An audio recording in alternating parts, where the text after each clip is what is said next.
In this video, I'll be showing you how you can add camera shake effect in Premiere Pro. It is super easy to do. So the first thing you need to do is open up your project and go onto your project panel and right click on it and go up to new item and click adjustment layer.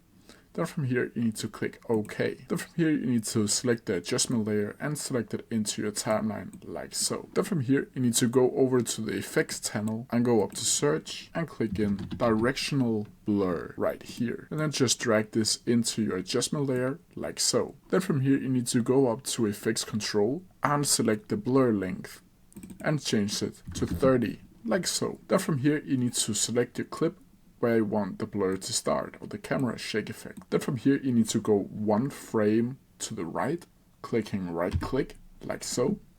Then from here you need to cut the frame, like so, and then you want to do it again.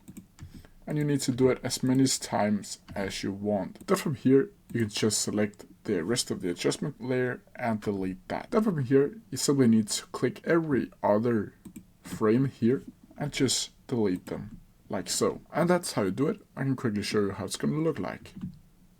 That's how you do it. If you have no questions about it, please leave them down in the comment section below and I'll try my best to answer them as quickly as possible. See ya!